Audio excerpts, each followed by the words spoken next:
My name is Janie. I'm a junior. My student number is 8. The title of the speech is I Got 99 Problems. Palsy is just one. The speaker of the speech is Maysoon Zayid. Hello, Ted women. What's up? Cheering. Not good enough. Hello, Ted women. What is up? Loud cheering. My name is Maysoon Zayid, and I'm not drunk, but the doctor who delivered me was. He caught my mom 6 different times in 6 different directions, suffocating poor little me in the process. As a result, I have cerebral palsy, which means I shake all the time. Look, it's exhausting. I'm like Shakira meets Muhammad Ali. Laughter. CP is not genetic. It's not a birth defect. You can't catch it. No one puts a curse on my mother's uterus, and I didn't get it because my parents are first cousins, which they are. Laughter. It only happens from accidents, like what happened to me on my birthday. Now, I must warn you, I'm not inspirational. Laughter. And I don't want anyone in this room to feel bad for me, because at some point in your life, you have dreamt of being disabled. Come on a journey with me. It's Christmas Eve. You're at the mall. You're driving around in circles looking for parking. And what do you see? 16 empty handicapped spaces. Laughter. And you're like, God, can I just be a little disabled? Laughter. If there was an oppression Olympics, I would win the gold medal. I'm Palestinian, Muslim, I'm female, I'm disabled, and I live in New Jersey. Laughter. Applause. If you don't feel better about yourself, maybe you should. Laughter. Cliffside Park, New Jersey, is my hometown. I have always loved the fact that my hood and my affliction share the same initials. I also love the fact that if I wanted to walk from my house to New York City, I could. A lot of people with CP don't walk, but my parents didn't believe in can't. My father's mantra was, you can do it. Yes, you can. Laughter. So, if my 3 older sisters were mopping, I was mopping. If my 3 older sisters went to public school, my parents would sue the school system and guarantee that I went too. And if we didn't all get A's, we all got my mother's slipper. Laughter. My father taught me how to walk when I was 5 years old by placing my heels on his feet and just walking. Another tactic that he used is he would dangle a dollar bill in front of me and have me chase it. Laughter. My inner stripper was very strong. Laughter. Yeah. No. By the first day of kindergarten, I was walking like a champ who had been punched one too many times. Laughter. Growing up, there was only 6 Arabs in my town, and they were all my family. Laughter. Now there are 20 Arabs in town, and they are still all my family. Laughter. I don't think anyone even noticed we weren't Italian. Laughter. Applause. This was before 9/11 and before politicians thought it was appropriate to use I hate Muslims as a campaign slogan. The people that I grew up with had no problem with my faith. They did, however, seem very concerned that I would starve to death during Ramadan. I would explain to them that I have enough fat to live off for 3 whole months. So fasting from sunrise to sunset is a piece of cake. Laughter. I have tap danced on Broadway. Yeah, on Broadway. It's crazy. Applause. My parents couldn't afford physical therapy, so they sent me to dancing school. I learned how to dance in heels, which means I can walk in heels. And I'm from Jersey, and we are really concerned with being chic. So if my friends wore heels, so did I. And when my friends went and spent their summer vacations on the Jersey shore, I did not. I spent my summers in a war zone because my parents were afraid that if we didn't go back to Palestine every single summer, we'd grow up to be Madonna. Laughter. Summer vacations often consisted of my father trying to heal me. So I drank deer's milk. I had hot cups on my back. I was dunked in the Dead Sea. And I remember the water burning my eyes and thinking, it's working, it's working. Laughter. But one miracle cure we did find was yoga. I have to tell you, it's very boring. But before I did yoga, I was a stand-up comedian who can't stand up. And now I can stand on my head. My parents reinforced this notion that I could do anything. That no dream was impossible, and my dream was to be on a daytime soap opera General Hospital. Laughter.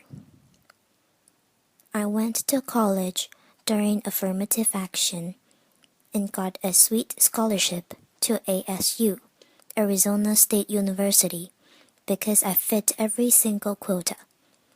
Laughter. I was like the pet lemur of the theater department. Everybody loved me. I did all the less than intelligent kids' homework. I got A's in all of my classes.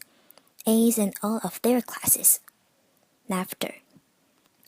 Every time I did a scene from the class menagerie, my professors would weep. But I never got cast. Finally, my senior year, ASU decided to do a show called They Dance Real Slow in Jackson. It's a play about a girl with CP. I was a girl with CP. So I start shouting from the rooftops, I'm finally going to get a part. I have cerebral palsy. Free at last, free at last. Thank God Almighty, I'm free at last. I didn't get the part. Laughter. Sherry Brown got the part. I went racing to the head of the theater department, crying hysterically, like someone shot my cat, to ask her why, and she said it was because they didn't think I could do the stunts. I said, excuse me, if I can't do the stunts, neither can the character. Laughter. Applause. This was a part that I was literally born to play. They gave it to a non-palsy actress. College was imitating life. Hollywood has a sordid history of casting able-bodied actors to play disabled on screen. Upon graduating, I moved back home, and my first acting gig was as an extra on a daytime soap opera. My dream was coming true, and I knew that I would be promoted from diner to wacky best friend in no time. Laughter. But instead, I remained a glorified piece of furniture that you could only recognize from the back of my head. And it became clear to me that casting directors didn't hire fluffy, ethnic, disabled actors. They only hire perfect people. But there were exceptions to the rule. I grew up watching Whoopi Goldberg, Roseanne Barr, Ellen, and all of these women had one thing in common. They were comedians. So I became a comic. Laughter, applause. My first gig was driving famous comics from New York City to shows in New Jersey, and I'll never forget the face of the first comic I ever drove when he realized that he was speeding down the New Jersey Turnpike with a chick with CP driving him. Laughter. I've performed in clubs all over America, and I've also performed in Arabic in the Middle East, uncensored and uncovered. Laughter. Some people say I'm the first stand-up comic in Arab world.